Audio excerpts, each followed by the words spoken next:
So in the last several lectures, we've developed two methods, Prim's algorithm and Kruskal's algorithm, for finding the minimum spanning tree of a weighted graph. And those are great techniques, definitely things that you should have in your toolbox. But they have some limitations. One question that they can't answer, for example, is what is the shortest path between two specific points in the graph? For example, this is the example we looked at in the previous couple of lectures. The graph on the right is the minimum spanning tree for the graph on the left. But obviously it doesn't answer the question, what's the shortest path from BSC to EEL? Clearly that's that straight line 180 path. But the minimum spanning tree is telling us to take the long way around. Okay, so in this lecture, we're going to take a look at something called Dijkstra's algorithm. And that's going to help us answer that question. Right? If we pick any 2 points on the graph, this algorithm is going to tell us what the cost of the shortest path between them is. So I've got the algorithm here, and I know there's a lot going on, and obviously we're going to look at an example so you can see how this all works out. But I do want to go over some of the notational things here so you understand what we're talking about when we get into the procedure. The graph starts by initializing T to be a graph with a single vertex A and no edges. A is our starting point, right? Then we say let L of A equals 0, and for every other vertex U, let L of U be infinity. You can think of L, it's usually referred to as a label, but really what it is it's the minimum cost to get from A out to that point. Right, so L is keeping track of the minimum distances for all of the points that we've evaluated so far. And the reason we set everybody else equal to infinity, infinity in this case is what in computer science is called a sentinel value. Right, that's a value that can't possibly be the actual value for something. And we use it to kind of be a flag that says this vertex hasn't been evaluated yet. Right, it hasn't gotten its first pass through the algorithm. Okay, so in step 3, we're going to let vertex V equal that starting vertex. V is always going to be the vertex that we're currently evaluating to see if it's on the minimum path. And we're going to let F equal the set of all vertices that just has that A in it. F, when you see F, think fringe. Right, so what we're going to do here is we're going to start at A, and we're going to kind of fan out from there. Right, so we're going to build out this ring expanding out from A, and the values in F are going to be the vertices that are on it. Okay, so here's our loop part. We're going to repeat this loop as long as Z, that's our ending point, has not been added to this vertex set, to T. You can think of T as being the set of all vertices for which we've already found the minimum distance from A. Right, so in F here, let's keep working through this and you'll see how we build up T. F, we're going to set the new fringe set of vertices to be equal to the old fringe minus V, minus the point that we're currently expanding out from, plus all the vertices adjacent to V that aren't already in T. Obviously, we don't want to take a look at things we've already found the minimum of. Okay, so for every vertex U that is not already in V of T, what we're going to do here is we're going to calculate its distance out from that vertex V that we're currently focused on. If that vertex is lower than its current label, well, that becomes the new label because that's the new minimum distance out from A.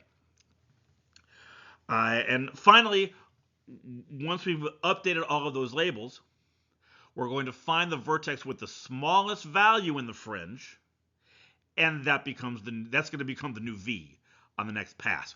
So we're going to add that vertex to T. So it's now been evaluated. We've now found the shortest distance from A out to that point, and we're no longer going to update its label when we get into the step B on future iterations through the loop. Okay, a lot going on there, I know. So let's take a look at an example. So what I want to do is I want to find the shortest path from A at the top of the graph to H all the way down at the bottom of the graph. So for the base step, we start by adding the starting vertex A to T's vertex set, and set its label in the table equal to 0. Since this vertex has the smallest weight of all 8 vertices, it becomes the first vertex V. Okay, so next we expand the fringe set to include every vertex that's adjacent to A. Right? Those are vertices B and C. Then we recalculate the labels of A. We recalculate the labels of B and C. There's only one vertex connecting A to each of them, so this really means just entering their weights as the labels. Now, looking at the values there, C is the vertex with the lowest label, so it gets added to T, and it becomes the new V. Okay, moving out from vertex C, we're going to take C out of the fringe, and we're going to add vertices E and D to the fringe. Those are the 2 vertices adjacent to C that aren't already in F. Now, we update the labels of B, which didn't change, and D and E, right? To get from A to D, 150 plus 88 is 233. And to get from A to E, 150 plus 112 is 262.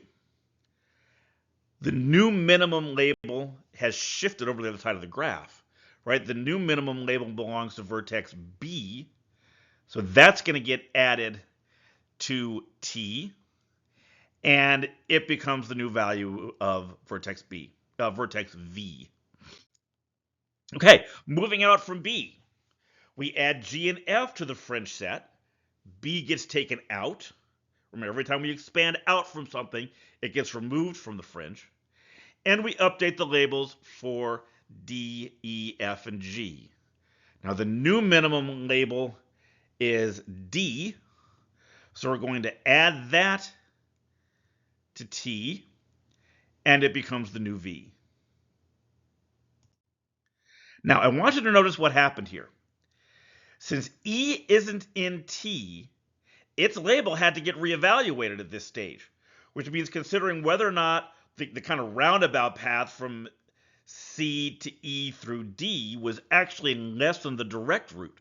So you can see how by checking everything that isn't in the fringe set, we ultimately check all the paths to these fringe points.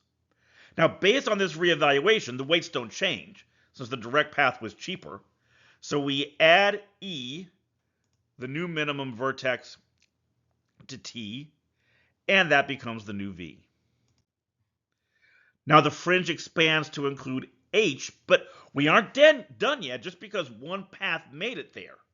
When we calculate all the labels, we can see that the current path to H through, say, C and E isn't the least cost.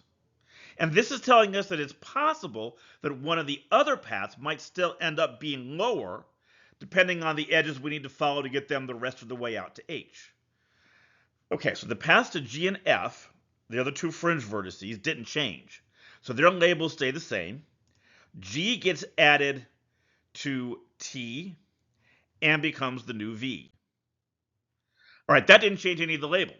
So the direct path to F is still the shortest path. F. And at this point, we're finally done. The path to H through F is 367, which is greater than 354. So F gets removed from the fringe. H is now the only vertex left in the fringe, which means it has to be the one with the lowest label. It gets added to T, and the process terminates with 354 as the weight of the shortest path, and that's the value that gets returned. So at this point, if you've been following along in our discrete math course, this is actually the last lecture in the series. At this point, we've covered all of the foundational mathematical concepts that you need to move on to classes like algorithms and data structures and finite state machines and all the other great things that you'll be taking over the course of a computer science class. If you are interested in some of those things, I do recommend that you check out our class in algorithms or our class in data structures. And we hope to see you checking out that material as well.